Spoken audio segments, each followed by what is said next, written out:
TT,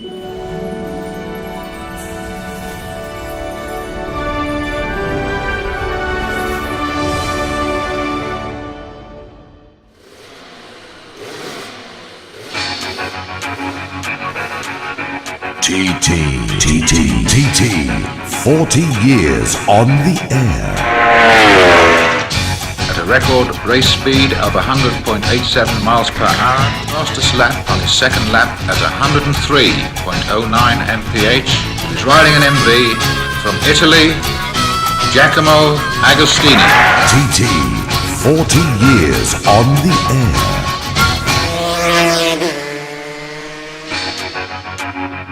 Hello and welcome to the final programme in the series of TT 40 Years on the Air. I'm Alex Brindley. Over the past 12 weeks or so, we've been providing you with stories, anecdotes, race results and giving you a flavour of the atmosphere of the last 40 years at the world-famous TT Festival. And on this, our final programme, we're going to be looking at a couple of races from more recent times through the reactions of the Radio TT commentary team. We start in the year 1989 and the Formula One race, and a man who was to become a TT legend. Sadly, no longer with us, Steve Hislop, or Hizzy as he was known, was an 11 times TT winner by the time he retired from racing on the island. But 1989 for him was a significant year. He was the first rider ever to smash the record of a 120-mile-an-hour lap. And we now look back and hear how the action unfolded on the airwaves. We turn our attention now because the light is on. Steve Hislop, number 6, the green light above his number indicating he is at signpost corner, just a mile and a bit from the finish of this 5th lap. That's number 6, Steve Hislop. 1 minute and 44 seconds ahead at the bungalow on this 5th lap. Quite remarkable indeed, almost getting back to where Roy was saying the days of Agostini domination. And here he is, number 6. This is Steve Hislop, and he's going now out on his final lap. We cross the line now. Mechanics, the pit crew there, waving encouragement to him. And here's the news of the lap for number 6, Steve Hislop, of 19 minutes 28.8, 116.21, and his average speed now is 119.19. That's for the 5 laps, 119.19 miles per hour. And it looks pretty certain as if we're going to see a new race record established. 1 minute 42.2 seconds was the lead for Steve Hislop over Brian Morrison on the 5th lap. Hislop will have to be getting past these later runners, but here he is. He's obviously got past one there. This is number 6, Steve Hislop, lap 5, safely away towards Ballasper. Tremendous performance and obviously a fantastic advantage that he now holds. I wonder if he's thinking perhaps if I'm going to get into the record books in terms of speed, this is the last lap, this is the only flying lap that I'm going to get, and I wonder if he's going to put in an extra special effort. Having said that, the poor lad will be absolutely shattered. But I'll tell you one thing, there'll be plenty of singing and dancing in the Highlands tonight, and plenty of going-ons in the Lowlands. I tell you what, it'll be a lot of whiskey consumed as well, I should think, for this wee Scots lad. Chow Kit Chung is running around at the back of the field and he's getting more mentions than Steve Hislop. Bit of a ploy there, good thinking, Chow Kit Chung. I ought to do a bit of the Chinese restaurant, call him number 97 next time. That's a nice little name to say, isn't it? Anyway, what were we talking about? Oh yes, pay attention, Clark. But let's not forget that he came, he saw, he did not conquer last year, Stevie Hislop, but he did enough to show that he is the new pretender to Joey Dunlop's crown. And Stevie Hislop, he knows that it's not over until you see that checkered linen. He will remember when he was running in 5th place in this event last year when the ignition switch disintegrated going through Bishop Court and he was closing on Joey Dunlop. So he'll be keeping his toes crossed, his fingers crossed and everything else as we look to see Steve Hislop leading Brian Morrison by 1 minute and 43 seconds. We wait now to see that light come on, and it comes on right on cue. Steve Hislop has reached signpost corner on his 6th and final circuit.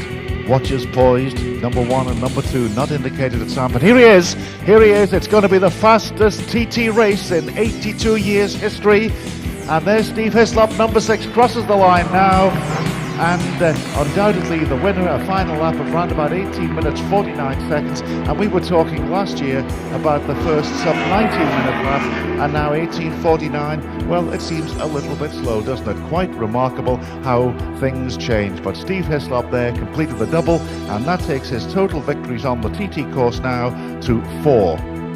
Congratulations, Steve Hislop, 2 wins, but this was fantastic. I almost didn't make it. The very first lap was a wee bit nasty going into Carmichael. I've been having problems with the brakes all through practice, and I just arrived at the first corner going into Carmichael with no brakes, and I was right up onto the pavement on the outside, so I was very lucky to save it there. Once I got by Brian, it was just a bit of a lonely race, so I just tried to get into a nice steady rhythm, so it was good. I enjoyed it. We arrive at 1995. The lightweight race was a favourite of the Dunlop family, and of course the king of the mountain, Joey Dunlop, went on to win a number of lightweights throughout his TT career. And let's face it, I'm not really giving anything away when I tell you that Joey Dunlop sped to victory in the race that took place in this year. So we now look back at 1995 and Joey Dunlop's fabulous victory on his Castrol Honda in the lightweight race. Your man, Joey Dunlop, number 3, leads by 8 seconds from number 12, James Courtney. But now we're looking for number 3. Can't say the sun glinting on the fairing because it has gone overcast, but the Met Office did say that it would become cloudy but would remain dry without any visibility problems. So Joey Dunlop very shortly now will be sweeping out of the Governor's Bridge, and here he is coming along Glencrutchery Road. Joey Dunlop leading the race and leading on the roads. Davy Wood there, a signal for him, is there? He crosses the line now. Well, I'm not surprised he had a lap at 116.97 because he's flashed through here just a couple of seconds ago. So Joey Dunlop with 14-second advantage at the end of lap 1. Need I say more? William Joseph is on his way for the second time. We start the watch running, and that he's now tackling it a little bit more like short circuit stuff. He's a man with a mission. He's on a hurry, is Joseph. He'll know that he's setting a quick pace, and I can tell you that unofficially that is a new lap record. Whether it will be confirmed, 19 minutes 10 seconds Ramsey to Ramsey, clipping 3 seconds off of Ian Locker's long-standing lap record. 19 minutes 10 seconds Ramsey to Ramsey. That gives an indication as to the urgency that mine host is setting about his task here today. Looking for win number 18, of course. There were those that said he won the 250 last year by default when Philip McCallum went out with a lack of gas. Well, whichever way you collect them, they are victories, and he wants to win it in a straight race here today. Number 1, Ian Duffers. Yes, perfect timing, Jeff, because here is the race leader, Joey Dunlop. Lap 3, Glen Helen. His pit stop's over. Obviously very careful there, but it seemed like a good pit, so no problems for him at all. He's away from here on his third lap.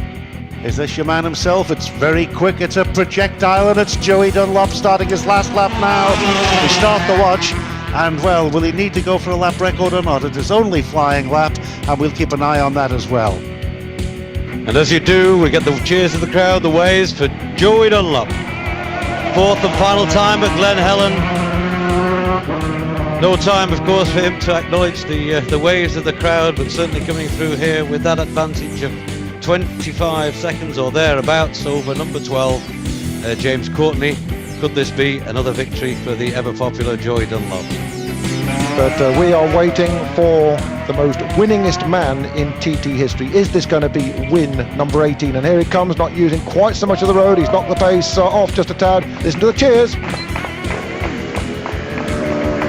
Nice round of applause, and lazily pulls away from the Ramsey hairpin section. Well, I know that Robert will be listening to this back home in Northern Ireland. Robert, you'll be proud of your elder brother. Of course, Robert, you know what a great physical specimen Joey is. Never been known to drink, never been known to smoke, likes to keep his body perfectly in trim for the task ahead. Yeah, pull the other one.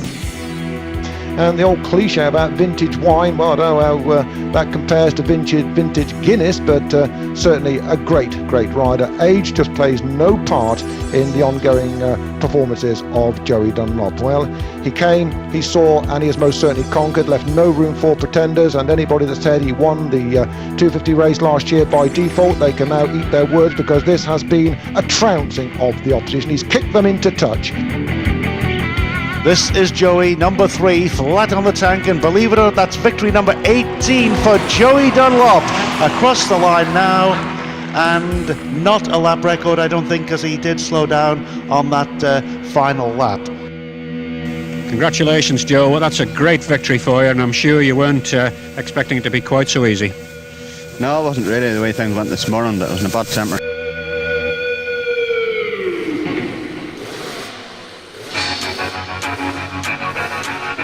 TT, 40 years on the air. At a record race speed of 100.87 miles per hour, fastest lap on his second lap at 103.09 mph. He's riding an MV from Italy, Giacomo Agostini. TT, 40 years on the air. The first TT Festival of the 21st century was just as spectacular as the TT Festivals of the 20th century. But one race of the 2000 meeting that particularly stood out was the Production 600 race, in which David Jeffries sped to victory on his Yamaha R1. But not only that, local man Milky Quayle was ecstatic at coming in second on his Vimto Honda.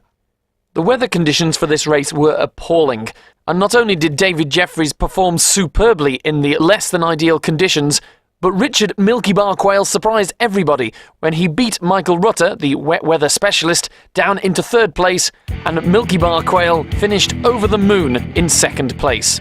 So on this 2-lap sprint, and the first lap at Glen Helen is number 9, David Jeffries, who leads by just that 1 second from Milky Bar Quayle. No rain in the air, wet track though, as we await upon the leader on the road. DJ from Yorkshire Way, David Jeffries, and David Jeffries winner of the 600 outing. And of course, if we run with the senior event later on in proceedings, then he does have that opportunity of matching William Joseph if he can pick the win up here and the win up there. 3 wins in a week. The first time I think Peter Neal says that would have happened for 2 separate riders. Well, Milky's lap is definitely going to be well over 23 minutes, and that's not surprising perhaps in these conditions. The lights have been on a little while. This sounds like a machine now, and they're really throwing up the spray. That's Milky, crosses the line now, and the spray is absolutely flying from that rear wheel. 23 minutes 14 seconds unofficially. I made that lap. We said about 22 minutes, so it's 23 minutes for the opening lap, but David Jeffries, of course, could be that little bit quicker. Yes, indeed, Peter. It looks as though Jeffries, for the moment, certainly is getting to grips with these conditions better. He was always the pre-race favourite, certainly in dry conditions, but he's also appears to be mastering these very, very difficult wet conditions, perhaps that little bit better than anybody else. Deej from Yorkshire Way on the Chesterfield motorcycles, puts his little hand out, a little way from David Jeffries by that little left hand. 42 seconds knocked that off of 1 minute 20, and that's 38 seconds. So he's pulled out another 9 seconds on the 15-mile run down from Glen Helen. So we make that then a 42-second advantage. And I think without any shadow of a doubt, David Jeffries has most certainly arrived as a TT racer. And here he is, here's Milky Quayle, good old boy Milky. First to finish, and looks like a second place for him. A tremendous performance in his first TT. He was chuffed last year when he finished 9th. What will he feel like today, finishing in second place? Here he is, David Jeffries, number 9. Crosses the line now. And the winner of the Production TT for the year 2000. But here's Milky, he's delighted, he's waving to the fans. Both hands off the bars. Yes, fantastic ride really to beat Michael Rutter, the acknowledged wet weather specialist, and he finishes in second place here, beaten only by the tremendous David Jeffries. And what a result for the Vimto Honda man, but I'm sure we can get a snap reaction. What a ride. Tops, I'm telling you, Jeff. Brilliant, absolutely over the moon, can't believe it. David, was it acceptable to race in those conditions to you? It must have been right on the edge. You were coming through here, weaving side to side. Oh, I mean, the thing's wheel spinning all the way. I mean, I think it's going to be dodgy on big bikes out there in those conditions. I mean, up the mountain, I'm wheel spinning at speedo 140 mile an hour and the wheel's still spinning.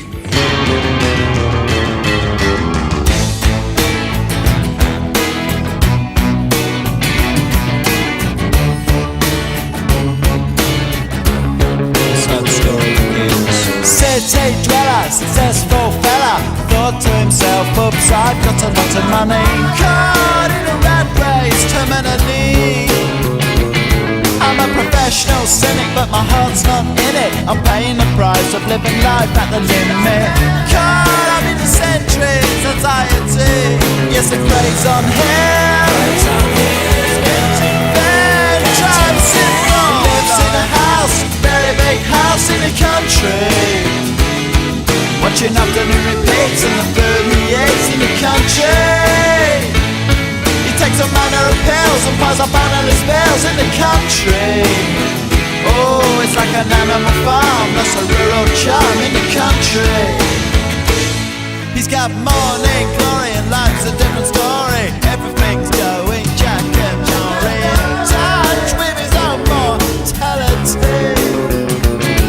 He's reading Mozart, looking bad prose. It's a helping hand that makes you feel wonderfully blind. Oh, it's a century's remedy for the brain that heart. Star Drive syndrome. Lives in a house, a very big house in the country. He's got a fog in his chest, so he needs a lot of rest in the country. He doesn't drink, smoke, laugh, takes herbal baths in the country. Says you come to no harm on the animal farm in the country. In the country. In the country. In the country.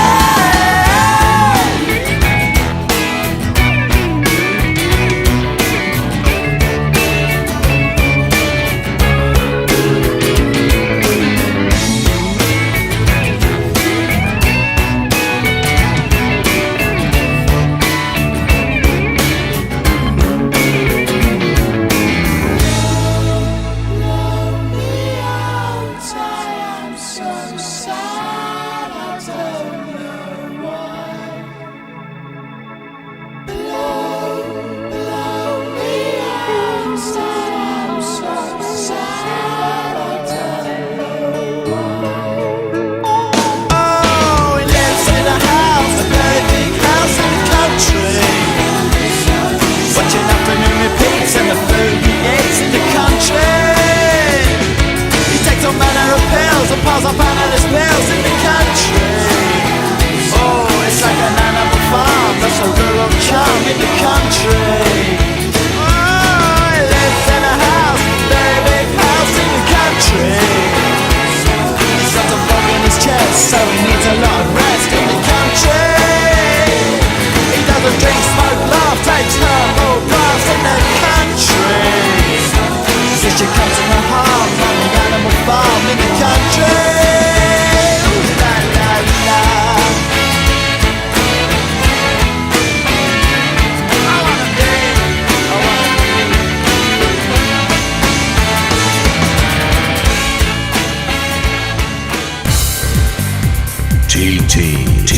TT, 40 years on the air.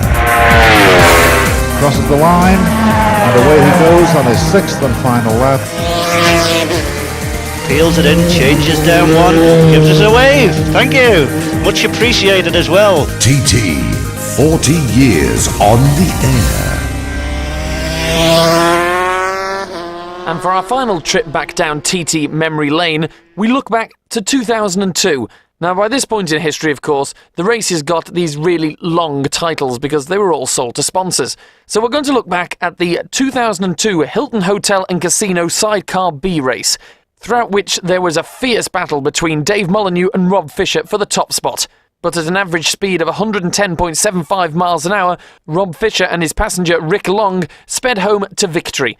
And this was the commentators witnessing the action. For the moment, it's number 2 Fisher and Long, who lead by 3 seconds from in joint second place Dave Molyneux, Colin Hardman, and number 4 Ian Bell and Neil Carpenter. As we wait for the leaders to come through, and will it be on the road? Will it be? It is Molly. Is Molly still leading the road? Oh, weaving as he comes up into the hairpin here. Sidecar wheel just lifts slightly off the ground. Rob Fisher and behind him there, so numbers 1 and 2 safely away on their way up the mountain for the first time of 3. But it's Fisher at the moment in the lead. 6 seconds back is Molly and Bell joint second, then Molyneux and Bell joint second behind Fisher by 6 seconds. As As we wait now, the lights are on for the leading crews. We expect first on the road to be Dave Molyneux and Colin Hardman, and here they come along the Glencrutchery Road now, coming up to 21 minutes, and it is Molyneux in the lead. Over the line he goes, but Fisher's got him in his sights. Fisher's got him weighed up. I would think that would be about 2 seconds between them, perhaps 3, but that gives uncorrected time Fisher the advantage. Deduct the gap between them from 10 seconds, I would say probably a lead for Molyneux of 7 seconds, but they're flying. In fact, it's going to be interesting to see whether Fisher will sit behind Dave Molyneux or will choose to overtake him. I have a feeling he may sit with him for a while, just to spare his blushes, as it were, but Molly must be sick as a parrot to look behind him and see Fisher just nibbling at him, grinning away there, saying, "Hey, our boy, 10 seconds, do what you can with that." In third position. It's Fisher, no doubt about that. It's round him. Fisher, 10, 20, 30, 40, 50 yards or so, and well away with it now. He's ahead of Molly on the road, well, by quite some margin, I suppose, given that they were pretty well together, I suppose, coming through the grandstand. He's taken his opportunity, and Fisher is clear. Is this going to be another occasion when the leader, once again on lap 1, is going to lead from start to finish? Yeah, well, it could well be so. 12 seconds the advantage. So Fisher in the lead by 12 seconds at Glen Helen on the second lap. Oh, just in time, because here's the 2 leaders, is numbers 2 and 1. Rob Fisher and Dave Molyneux right in behind them there. They're absolutely level on the road as they head up towards Waterworks for the second time at this 3-lapper here. So really Molly is getting the bit between the teeth. I thought he was perhaps just pacing himself, albeit at a quicker pace than he was on Saturday, just to finish with Colin Hardman's injured hand there in his sidecar outfit. But no, I don't think he's pacing himself now. He's got the bit between the teeth. He's chasing after Rob Fisher and Rick Long, but while he's behind him, well, he has no chance of winning it, has he? The end of the second lap then, and the lights are on for the top 2, running in close company on the road, and Molyneux's only hope is that Fisher goes down a slip road or strikes mechanical trouble. He wouldn't wish it upon him, but he would capitalise on it if it happens. It's 15 seconds here now, the advantage, so Rob Fisher way away with it. 28 miles to go, going for that record number of wins, going for the double and the overall this week, and well, going from a start to finish win as well. And the second place man just leaving the Herban now, that's Molyneux, number 1, but Fisher's right in front of him. Well, right in front of me, he's about 50 metres at least in front of him, so we'll see what difference that is in seconds when Pat works the times out here. But yeah, 14 seconds Fisher has an advantage over Molyneux in second position, so it's 2 from 1 at the Herban on lap number 3. Dick Whittington, and he's the leaders, and there's Fisher over the line. Where's Molyneux? Here he is. Well done, Dave and Colin. Tough week, and I should think the win is by about 14 seconds. Well, that's it for TT 40 years on the air. Here's looking forward to the 41st year and beyond. Goodbye. TT 40 years on the air. Crosses the line, and away he goes on his 6th and final lap. Peels it in, changes down 1, gives us a wave. Thank you. Much appreciated as well. TT 40 years on the air.